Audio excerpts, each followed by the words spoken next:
Manipuri ahanba COVID-19 patient discharged tawbi yana leire ngasi March ki tang 13 Manipur top channel gi paw sat kaina tamina simyam Manipur gi ahanba oina COVID-19 positive oikiba Imphal West district gi sei kun gom da shurubi anabi edu Medical Council of India gi guidelines singi makhada layeng badagi phibam phagalakle athuba matamda discharge tawbi yarani haina Jenims Hospital dagi phangba paw mana hairi Pawaduna Makhatana Hai, Jawaharlal Nehru Institute of Medical Science Jenims ki isolation ward la ying liba anaba adugi phibam yamna phagalakpa ure mahak London dagi tha asigi kunga mathoida Manipur yorokhibane amadi mahakna Manipur khakta natana awangnopo state singi anaba COVID-19 positive oikhibane loinena central amadi state government na numit aduda mahak flight nominar khiba passenger sing tigatuna lokhatpam thokpa Jackson Thorong Lokotuna, Laina Adu, Makhatana Sandorakpa Tingana Bohonari, Anaba Aduga London the Gitok Minerapa Manau Pagi sample sings negative oire, Lunana, Manipur the Lady Mahaki Imung Manung Pumba quarantine to do Tamkibane. Hauzik Makogi sample sing negative oire, Lunana, Anaba Aduga plight Punatong Minerkiba Mio sing a Pantabatoduna, Langaki Medical Directorate Sang Zeratuna Makhatana Layong Adu, Sandorakpa Tingnaba Amadi Masala Ying Naba Hot Naba Gitangai for day. Hauzik Manipur Gilanga na quarantine facilities sing marangkai na thamduna mathau ningthina lepa leitana tawduna leiri layeng na balenga ki maikedi gi award pa amata leite miyamna mi paiba tawbitana ba pawduna makhatana phungdurogli aduga atopa maru eba pawma sutaminasi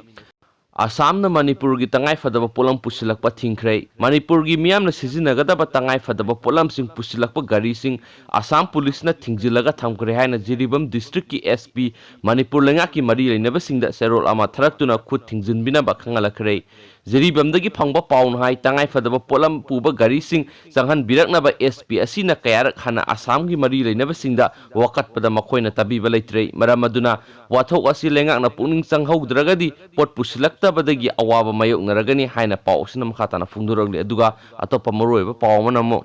TS Syam Kumar Manipur Legislative Assembly gi member oibadagi resign tokre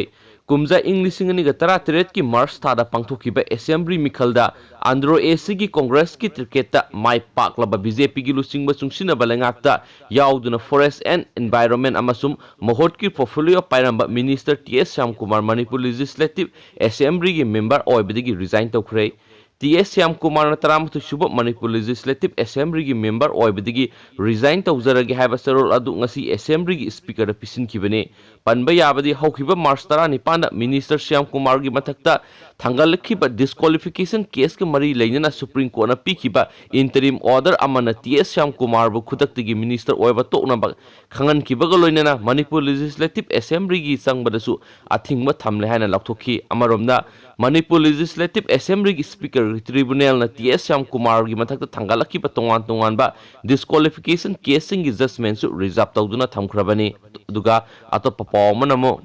ASI ama thabak gi suspend tokre COVID-19 thengnana ba lakholakpa lenga ki section thorang ama oina lakthokiba lockdown manungda mathau ningthina tawdabani haiba Thobal Police Station na posting taba Assistant Sub Inspector ama thabak gi suspend tokre haina Thobal District ki Superintendent of Police na thadorokpa sarol amana hairi sarol aduna makhatana pallibadi hairiba ASI adugi maming W Suresh Singha kawi mahak Thobal Police Station na posting tabani mahak Mathau ningthina tawdabagi damak Police Act 1861 gi makhada suspend tawkibani loinana maki suspend manungda Thobal District Headquarter da laigadabani amadi ayaba yaudana headquarter thadoktuna satpada athingba thamlagani hansu boxing sina makhatana phungdurogli thank you